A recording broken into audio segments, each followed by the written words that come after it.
In the greater Northeast Ohio area, hope and healing are closer than you think.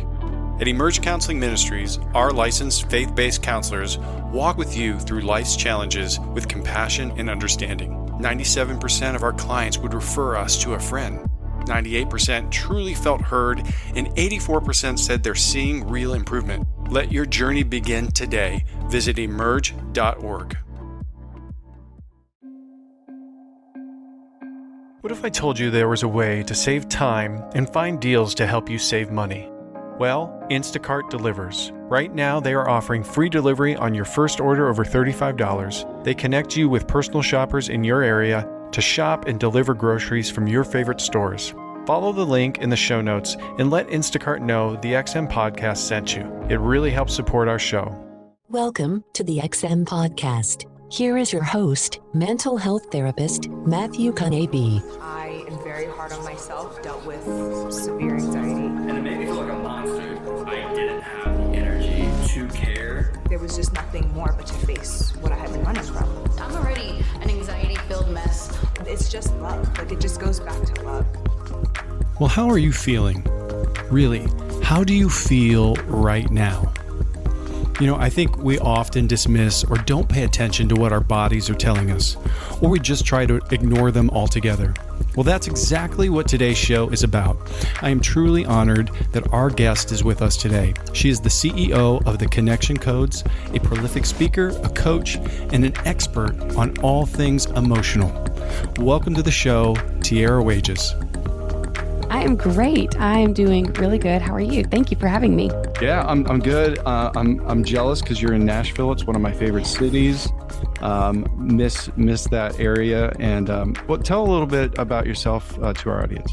Yeah, absolutely. I tend to start with I'm a mom of four because that just goes ahead and lets people know I live in chaos and emotion all day long. I have 4 young kids. I've been married for 19 years, and I am a speaker and CEO at the Connection Codes, where we teach people how to regulate their emotions. It's good. I'm excited to hear about Connection Codes. Where did it get started? Give us a little background on what you're doing. Absolutely. So it started actually with a husband and wife team, our founders, Dr. Glenn and Phyllis Hill. And they had been married at that point for about 30 years in complete disconnect. They knew when they got married, they were set up for success. They loved each other. They had all the checkbox checked. They were believers, but they got in and they just were not connecting again and again, living in pain.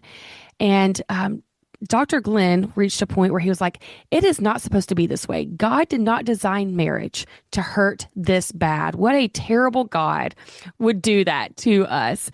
And so he got curious and went back to school, became a marriage and family therapist, a clinical sexologist, and tried to dig into the root of what was causing couples to disconnect. And in his research, he realized that emotion is at the root of all that we do. And he started sharing this with Phyllis, all that he was finding. And Phyllis was like, okay, well, if emotion causes us to disconnect, can we use emotion to help us connect? And so from there, they created tools centered around helping us relearn how emotions fire in our body so we can use them to connect with ourselves, with others, with God. And I found their tools in 2020. And my background is in helping online thought leaders. With my husband, we had a production company and we created e-courses and resources outside of authors' books. And when we discovered these tools, we were like, no one is talking about this. This is brand new. It's changed our lives. And so I slowly worked my way in and built their trust and said, hey, let me come in and help get these tools out of your private practice and into the rest of the world because everyone needs this. That's good. You and I were talking a little bit before we started recording, and I think emotion is one of those things that it's almost taboo to talk about. Yep. And a lot of times, when I'm working with clients, they're so dysregulated, and what they do is they shut it down. They're dissociated from their emotional experience. Can you talk a little bit about emotional regulation? I think people maybe have heard that term, but maybe we don't really understand what it is. I'll let you go with that. Yeah, absolutely. And I completely agree with what you're saying. I even struggle in marketing for what we do because we are so centered with emotion, but people are allergic to that word. Yeah. When you say the word emotion, they shut down, they associate it with weakness. They feel like, nope, I am not an emotional person. And that really begins at a really, really young age. As babies, we are born with emotions. We believe, well, we know that God designed our brains. Mhm. And in our brains, if you hook us up to a brain scan, you can see these emotions firing. We aren't choosing to feel this.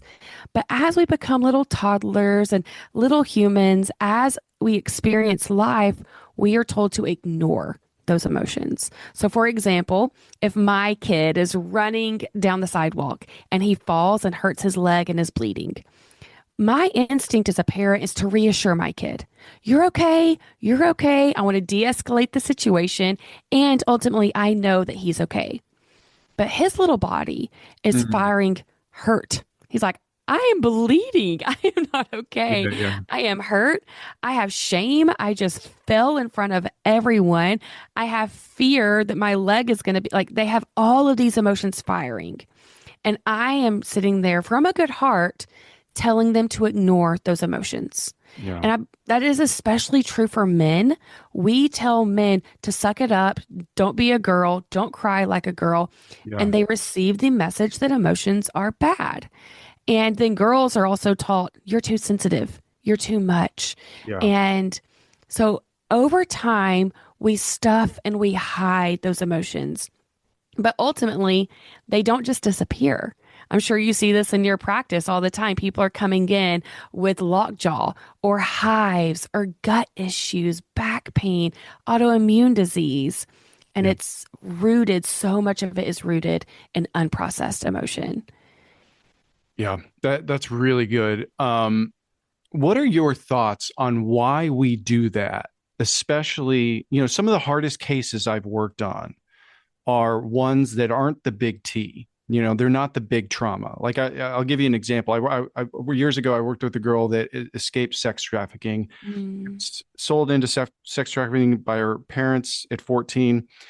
Um, we did some amazing work in a relatively short amount of time. Another guy I worked with was in his mid 30s and was one of my most difficult cases. And we couldn't get to the center of it. And eventually, and this was after maybe a year or two, a memory came up of him being 10 and he was playing basketball. He fell, exactly kind of what you said, skinned his knee, and his dad came out and berated him Yes. being a girl or being a pansy or whatever. Yep. And that moment of his life, he shifted. Yes. And he came into therapy because he couldn't connect with people. He was struggling at work. He had this arrogance about him, it was like this protector showing up that he was going to make sure everybody knew he was a man and Yep. all those kinds of things. So long-winded question, but why do we do that? Yeah. Why do we do that with people? Yeah, that's a really great question. I think it's because it feels uncomfortable and we don't know what to do with it ourselves. Yeah. It is generational that has been passed down, that we don't know how to handle these emotions. We are not in touch with them. So therefore, we don't know how to handle our kids Yeah. handling those emotions. And so then we shut them down. And then we're just in this cycle of pass down and pass down and pass down. But Yeah. if you look back to the Psalms, that is an emotional book. For sure. Every part of the Psalms is written from a place of emotion.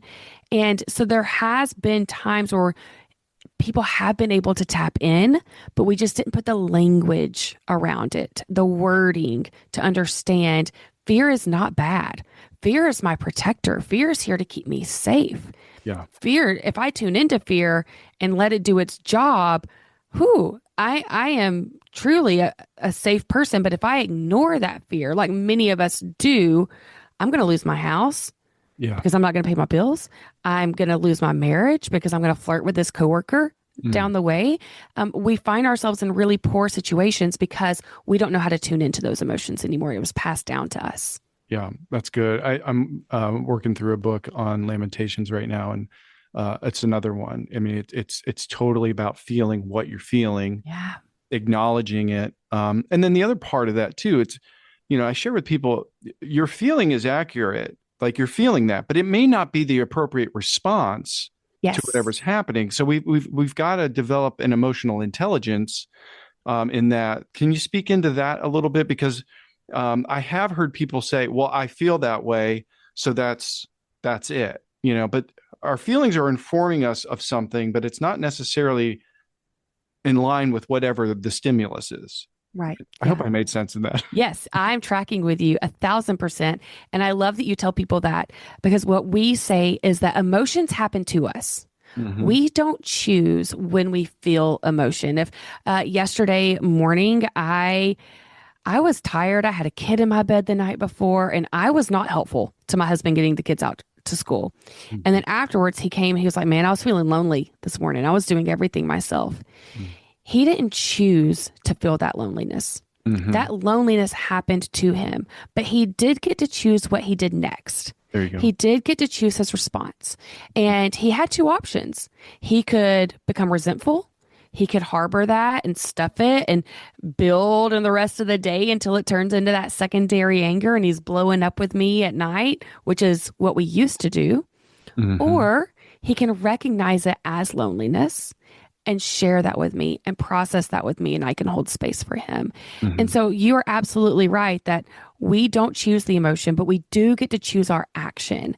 And as we tune in to those emotions more and more, we can begin to get to the thought around it. We can start to retrain our brains of what those core beliefs that we were taught as kids and start to change our thoughts. Because while we can't change our emotions, we can change our thoughts. Mm-hmm. But it takes recognizing what the root of that is to change our thought accurately. It's good. So, all right, this is the $1 million question. Okay. How do we do that? Yes, I love this question. It's my favorite question. So Dr. Glenn and Phyllis knew, okay, people need a tool. They need to be able to reconnect with what is firing in their brain because we've lost it. One of my top favorite movies is the movie Inside Out 2. Oh, yeah. Yes, we see in that movie how the core emotions get sent to the back of her brain. Mm-hmm. And in that, then the complex emotions take over, anxiety and boredom, all these more complex, and she feels out of control. Mm-hmm. But when they actually get those core emotions back from the back of the brain and back in charge of her console, they literally, and I cry every time because they walk anxiety over and she gets to sit down in the recliner. And they'd say, you can sit down now. Yeah. And so they knew we've got to get people back in touch with those core emotions so these other more complex emotions can sit down. And so they made a very, very simple tool that feature the 8 core emotions. We have anger, shame, guilt, fear, lonely, sad, hurt, and joy. And in practice, when we use it every day, we go through and we name a recent time we felt that emotion. And so when I start this process, I did not realize I was drowning in shame. Every day drowning in shame. But when I sit down and I do this wheel, this practice with my husband, and I touch shame every day, now I can recognize it. My husband, 10 years ago, he would have never said he was lonely. He is the most extroverted person you have ever met. We can't go to a store without running into someone that he knows. But now that he recognizes what lonely feels like, he can say it in the moment and process it out of his body. So it's a retraining using a simple tool that I would love to share with your audience as well. If there's a way to put a link even where they could download and use it for themselves. We can, sure. Yeah, but it also, in that practice, my favorite part of it is it helps these emotions take less power. Where shame used to drown me, now, because I've touched it every day, I know what it feels like. I can get hit with shame. I can process it quickly, and I don't get stuck in it. It doesn't feel as heavy as it used to feel because I'm more comfortable feeling shame today than I was 5 years ago. So what I'm hearing you say, and I think it's very important as listeners, is one is recognizing what it is. And I think one of the things that I've noticed is when things are swimming around in your head, they don't have form, know, and I think a lot of times then we don't know what that trigger was or where the wound is, and knowing that it's shame. I think that the important thing is one is directly acknowledging it there in that moment versus allowing an entire day or week. And what happens is that, I always use our bodies as an analogy as we're a cup. Eventually it starts to fill up and spill over. Yes. And that's where I just had a session yesterday with a woman who was sharing some pretty intense reactions on a family trip that were all sparked by like minute things. And I'm like, the reaction to the stimulus is so unbelievably overweighted. And I'm like, do you realize that these aren't actually about those things anymore? It's about all these unaddressed, uncommunicated emotions and expectations that weren't there.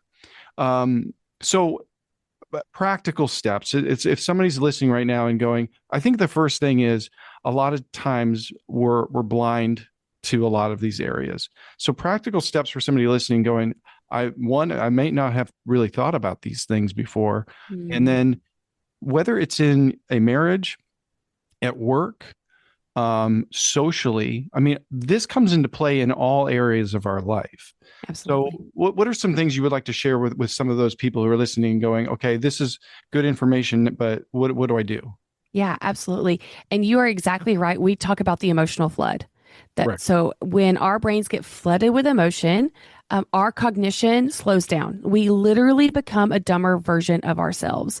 And so step one is to retrain our brains what each emotion feels like. And you can use this core emotion wheel, you can use this tool, but it is to recognize the actual emotion firing. So my husband yesterday, I feel lonely. He recognized the lonely in the moment. And then he found a safe person, which luckily at this point in our marriage, I have become that safe person. And he can come to me and say, ooh, feeling some lonely. Actually putting the words to it, co-regulating burns 80% less energy.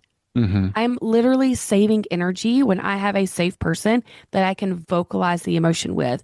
And you really want to share that core word when you can say lonely. There's a study from Dr. Matthew Lieberman out of UCLA where he had people hooked up, and when they said the word fear, he could actually see on the brain scan that the fear went down.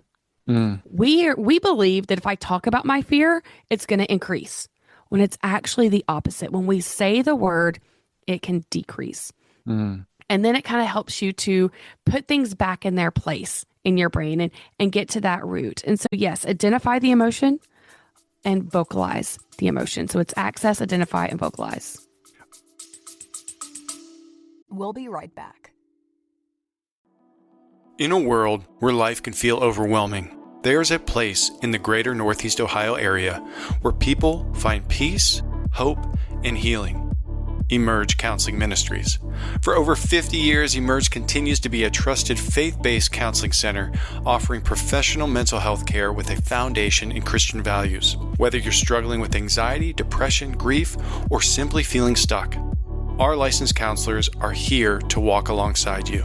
And the impact speaks for itself. 97% of our clients say they would recommend Emerge to a friend.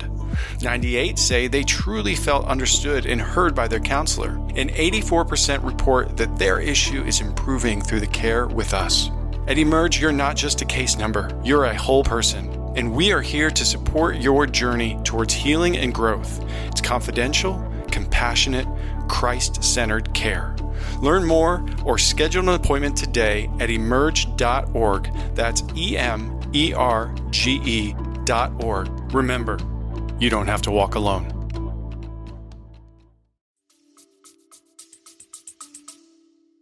I think that's so scriptural. Like you can pull that into when two or more are gathered. It's amazing the healing process. I think that's why therapy works. Wow. Yeah. You know, when I sit with a client and we go through a grief or forgiveness process, and oftentimes they'll say to me, well, I've done this before. And I'm like, but you never vocalized it. Yeah. You might have done it in your head or thought, about it, but there's something so powerful about releasing it in the presence of somebody else. And I've seen such massive movement and shifts in people's lives when we go through a simple step of saying, I forgive so-and-so for doing this, this, and this, because it made me feel this, this, and this. And I'll have them listed out, and then they just read it. And at the end of that, they're bawling and they're going, I didn't realize that I was holding all of this stuff in. And it's like, it's a release. I remember being a young musician, and I probably shared this on the podcast before, but this is the moment I realized. I was probably 19 or 20 years old. We were about to go on tour, and I was meeting with one of the biggest guys in the industry that does set design. Like, he designs all the things you see. And it was a big deal meeting. I was flown to New York for it. And I remember going into his office, and he goes, all right, so what are we doing? And I started rattling off a bunch of stuff. He goes, is this all in your head? And I was like, yeah. He goes, get out of my office. And I was like, overwhelmed. He goes, I don't want to hear about he goes, I want it formulated. I want it out. I want you to move it through your brain, through your hand, on a piece of paper. I want it to be thought of, processed with your band. And I was mortified. And I came back, I don't know, a couple of days later, and I had it all written out. But it was a life lesson about how we get these ideas, these emotions, these thoughts out. And it's unbelievable how cathartic that can be. Yeah. So my next question, I guess, would be, what happens if you don't feel like you have a safe person? What do we do in those situations? Because I've worked with clients, and I don't think they find a safe place in the world, maybe other than therapy sometimes. Yeah. Yeah. That's a really great question. I suggest writing it out. Yep. Journaling, even doing voice memos on your phone, being able to literally say the words, but then yes, also therapy, being able to have someone until you can feel safe with someone else.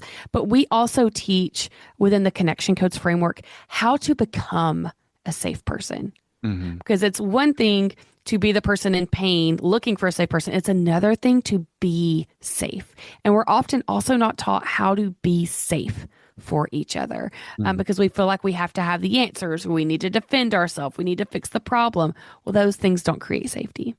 And so, yes, I would say journaling, vocalizing it in your phone, and also getting curious with yourself.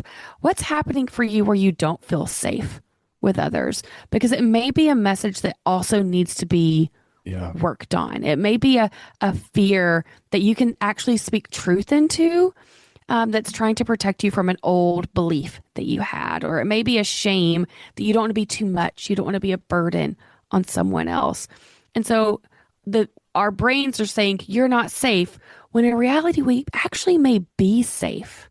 Yeah. We just need to get to the core to find out what's happening for us. Yeah. And I think the other side of that is also being somebody that gets to a point that you can sit with somebody else's stuff and be okay with it, to be the safe place. I think oftentimes, if you go to a funeral, you see this time and time, like, people just can't sit with other people's pain. And that's why we have these phrases that are actually more hurtful than helpful. And you can see it in that environment all the time. Oh, heavens, they got another angel today. It's like probably not the best thing to say to somebody who just lost somebody. Or I think it's because we're uncomfortable with their pain. And so we try to shut it down. But I think if you're listening and you want to be able to be a safe place for your spouse, a coworker, your children, you have to be okay to sit in the uncomfortability. Yeah. And so how do you how would you describe to get there? Yes. Because I do think that that's a process too. Because even being a mental health therapist, when my kids are hurting, I just don't want them to hurt. But I have to be able to sit in that experience and allow them to emote versus, trying to immediately shut it down. Right. Absolutely. The more comfortable I become with my own emotions, the more comfortable I become with other people's emotions. Yeah. So becoming a safe place for myself to experience shame or hurt or anger has allowed me to become a better safe place when my child or my husband or my friend experiences the same. So one, I would say, learn how to be a safe place for yourself. And we do that by not resisting our energy. And we resist our energy by saying, oh, no, it's not that big of a deal. Oh, this doesn't matter. Or pushing it down, stuffing it, ignoring it. That's resisting our energy. Mm-hmm. And so we call it the ooh. And essentially I say that it's a verbal, nonverbal response. So as you're sharing, if you say, oh, feeling, lots of hurt, you didn't email me back until 9:00 last night. And you're like, ooh, Yeah, I get that. I can definitely see how that was hurtful. Mm. And so it is validating, it's oohing and simply acknowledging your experience. Yeah. And it is more difficult when that experience doesn't feel rooted in reality. But we have to let that person get there. We can't sit here and say, no, you don't have to feel that. I got it to you in plenty of time. Well, now you're just feeling even more hurt Yeah. by Yeah. my response.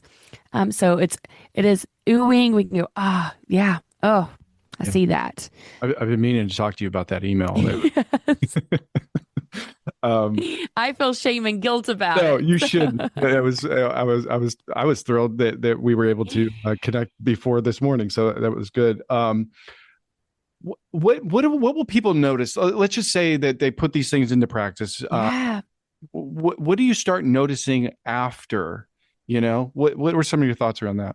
Yes, that's so good. I was actually talking with one of our certified coaches yesterday about this, and he was like, I do want to give the warning for some people. It can get a little worse before it gets better. Yeah. But as you go through the process, I have seen within myself, my family, our coaches, our clients, that energy. I would say energy is one of the number one. It is our most precious resource, more than time, because that's how we're able to show up for ourselves and show up for others. Two, conflict resolution. My husband and I do not live in conflict, period. Like we do not disconnect from each other. We are able to share in the moment what we're experiencing and hold space for each other. So things aren't building on each other. We're not going to have an explosive argument this Sunday night because something bizarre happened, which was our history, where we were having these huge fights once a week, probably, Yeah. and just having days of pain with each other. We've seen many clients have their physical health improve. One of my clients last year, she came to me and she was having hives, and she was going to the dermatologist, and they were trying to get her help. And they were like, this is all emotional pain. Like this is all stress related. And her hives cleared up as soon as she got to processing these emotions. A lot of physical symptoms can improve. And having confidence and clarity on what you're actually supposed to be doing. So as a leader, there are so many things coming at us all the time, and where we don't even know, what are we supposed to do next? How should I show up? I've got to go to this big event, and it's terrifying. Being able to process and recognize those emotions help my brain to stay organized, so I'm not scattered. I'm not showing up feeling inferior or feeling like I don't belong somewhere because I've processed out the shame or the pain that I have. Yeah, it affects everything. The more I've done it, the more I realize every single thing I do is there's an emotion underneath it. Yeah. I feel like I've been doing mental health now I've been doing it professionally for a long time, but I feel like I've been in the industry my whole life because I've just been drawn into that. But I feel like most people get to therapy because of some type of break in relationship. Like you can almost always draw an anxiety issue, a depression issue, a PTSD. It always kind of goes back. And our desire, whether people think it is or not, is to be in healthy relationships. Right. Yeah. And I think these are the things that keep you from that. Yeah. It's the inability to regulate your emotions that cause upheaval in relationships, socially, relationally, maritally, at work. And I feel like more often than not, it's those, people that they feel like they're isolated. They feel like they're on an island. That's why we did this podcast to begin with, because it's like, let's have conversations so that the listener who's sitting there going, no one in the world feels this way, is able to hear somebody else's story or hear somebody else's experience so that they can kind of go, wait a minute, maybe I'm not the only one. But I think, in that question, when I was asking, I see that when you have a natural draw to yourself, when you see that people have learned these skills, they have a gravity to them, like people want to be around them. And I think that is a really good indication, that, people want to be in relationship with you. A lot of the times when I'm working, especially early on in sessions with people, they're so alienated, and it's because they're so dysregulated. Right. Does that make sense? Absolutely. And we've gotten really good at masking, Mm-hmm. really good at showing up, hiding how we're actually feeling, not just in the workplace or in the church building, but in our own houses. I was talking with someone not long ago, and this was our initial call. And she said, my husband has no idea who he's married to. Mm. He has he doesn't have any idea. I hide every part of myself from him. And I was just so broken hearing that, because you are right. The majority of our pain does stem back from a relational break somewhere, something that has happened relationally. Yeah. And we are designed to live in connection. That is the entire reason we are all here. I mean, God made Adam and said, nope, you're not supposed to be alone. Yeah. But we have created through the inability to show up authentically and be safe for each other. Yeah. Silos. We are operating in silos, and we see this not just here in our houses, but nationally. I can't get on Instagram without people are just fighting everywhere. We are living in complete disconnect from each other, and it all is rooted in emotion. It all starts there. You and I really didn't talk about this, but as you were talking, this concept hits me. Well, from your perspective, why do you think if somebody's walking down the road, they will be kind to a stranger and then go home and unload on their family? Like, that's such like, I've worked with so many families over the years, and the way they treat each other is like, I wouldn't treat my worst enemy that way. Yeah. But for some reason, when we get into that space, we'll treat our children or our spouse or our parents, whomever it may be, with such disdain, and then go out and be a model citizen. And you know what I mean? Like, Yeah. What's the psychology behind that concept? Absolutely. Well, I would say I think that is even becoming less and less. Mm. And that's scary to me, because it also depends, what hat was that person wearing? What shirt was that person wearing? Like, we've become more and more divisive with each other. Yeah. But if it is total stranger, they have on a blue shirt and khakis, we know nothing about that human. Mm-hmm. They've never hurt us. We don't feel any pain. But then I step back in my house where my, kid yelled at me this morning because they couldn't tie their shoes and I accidentally cut their banana the wrong way. And my husband has been grumpy at me for a week because I'm too tired to connect with him. There's pain there. There is so much emotion happening inside those four walls, to where before I even walk in the door, I'm feeling flooded. Mm-hmm. We pull in our driveway. We talk about, or we see so many people sitting in their cars on their phones, disassociating, because the idea of walking in their home is too much. Yeah. There's so much emotion already happening from pain that has been building for sure in the last 12 hours, but maybe decades before that. And so, yeah, absolutely. And that's one of the things when we've had several natural disasters this year, and seeing people just rise to the occasion and help each other no matter what. It's so much easier to do that when you don't know anything about that person. I'm sure you've had this conversation with your husband before, but like in public, my little two angels are perfectly behaved. Oh, yeah. And then we come home and it's like, who are these animals? Like, yes. But I think it's because that, one, they know we're not going to go away. There's a safety, and they feel safe there. And it's like, I know that they're already conscious and aware of society and, wanting to be liked and whatever. And they know they have our love. But what you said, I think, is really interesting. And I don't want to blame everything on social media and the internet, but the internet makes this new wall where I do think, where 30 years ago, people probably were kinder in public, but it gives us a platform to just be a mouthpiece of whatever. And we throw that out the window. And, I've probably shared this too before, but I remember, when I was playing music, the internet was invented around then. So it was like this new thing. And I remember just sitting there watching these comments come on these these comment boards, and they were not talking about my music. They would say, I don't like his hair. Right.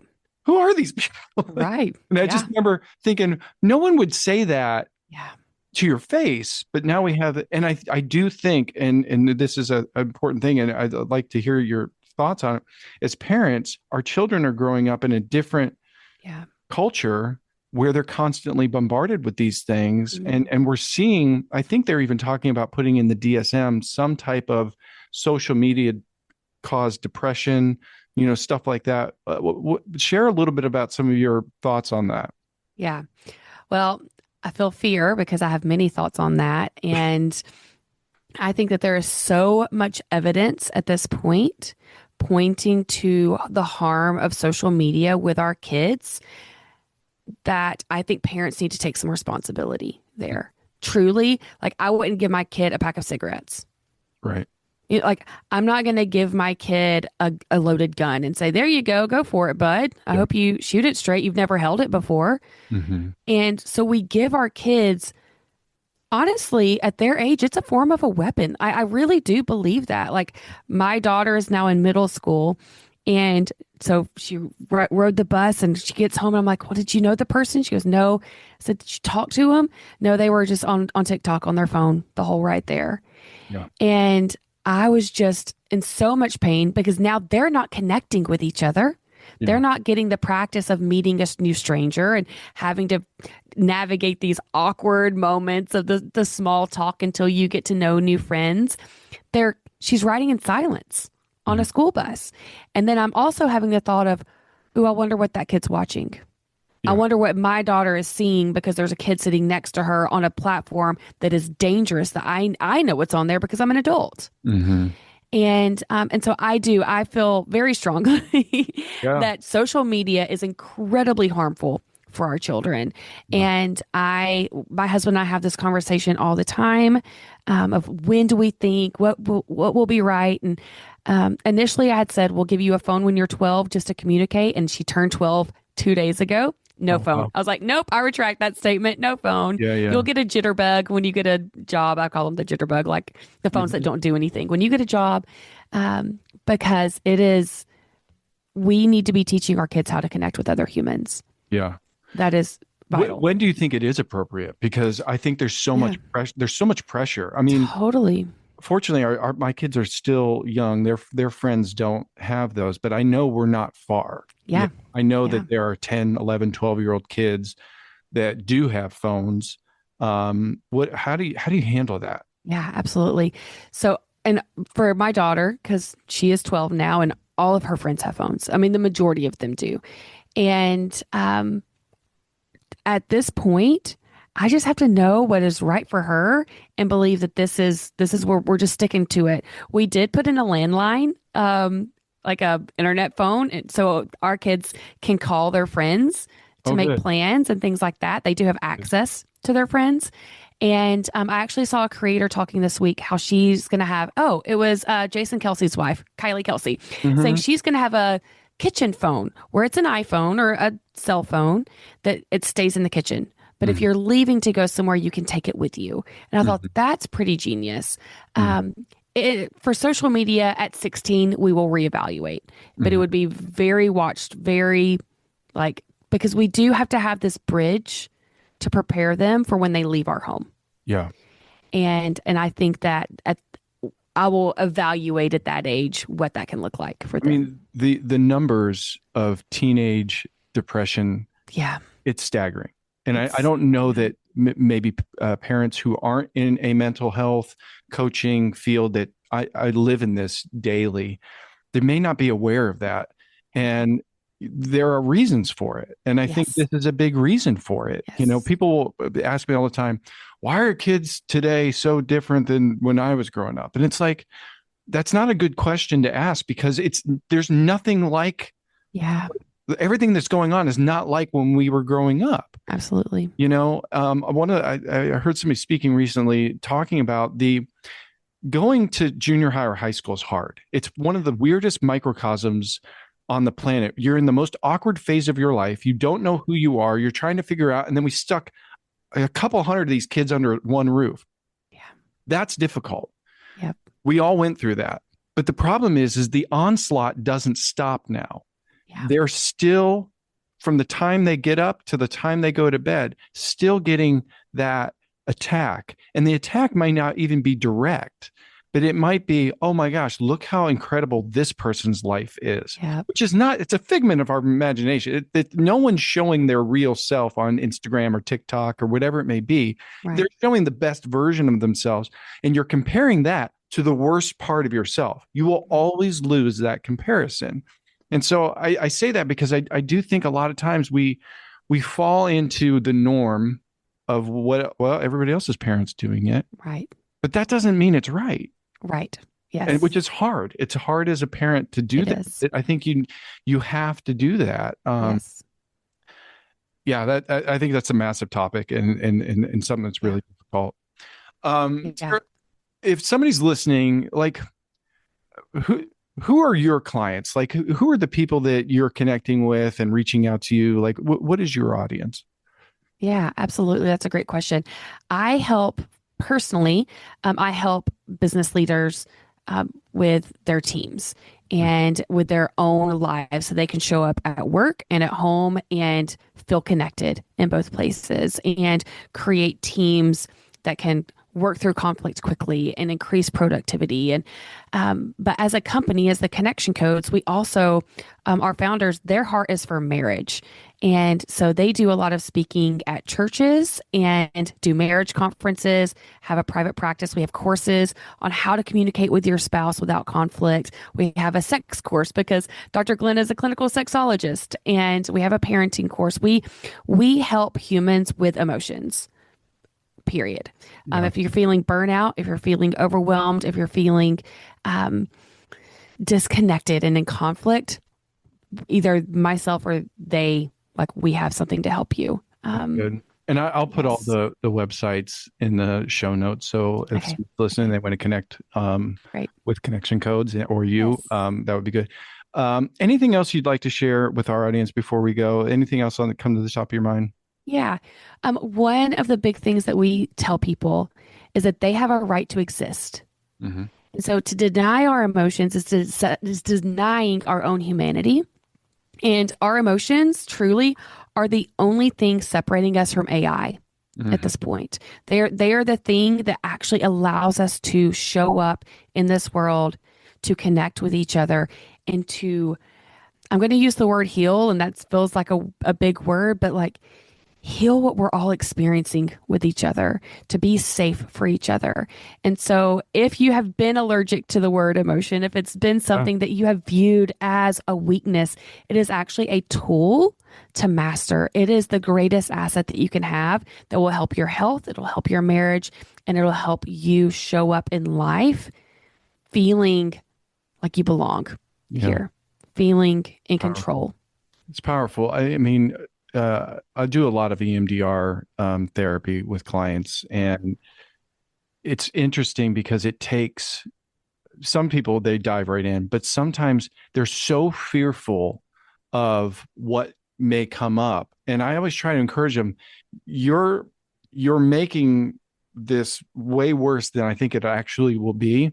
But it's unbelievable when we allow our emotions to process, the healing comes relatively quickly. Like it shocks me. Even some of the most severe traumas that I've worked with in clients, the healing process is a lot quicker than you think. You don't necessarily have to relive the trauma, but you have to release the emotion. But I think there's such a fear. I mean, a lot of times it takes 6 months just to get the client comfortable enough to get there. And that's okay. I'm willing to do that. But I'm just sitting there going, man, you would experience life so much differently, was so much greater. You would just allow yourself to reconnect that part of your brain, that part of your body. I really appreciate that. Tera, thank you so much for your time, and really for what you do. I love this conversation. I literally could have this conversation with you for the next 12 hours because it's so important. I'm going to share this podcast with every one of my clients. I'm going to share it with our team here at Emerge because I do think it's such an integral part of the healing process. Thank you so much. Thank you. And have them download the Core Emotion Wheel. Try it out. Well, thank you, Tera. So important, the stuff that was shared in this discussion. The link to the feelings wheel is in the show notes. Please check that out. And remember, it's okay to not be okay all the time. We need to move away from the stigma that feelings are not to be shared and they're supposed to be stuffed. There's a false sense of masculinity or even strength in the idea that we don't tend to how we feel. And often the healing process is much quicker and easier than you think if you just address it. So please, please, please share this episode with everyone. Everyone needs to hear this message. Well, until next time, or when our Savior comes, God bless.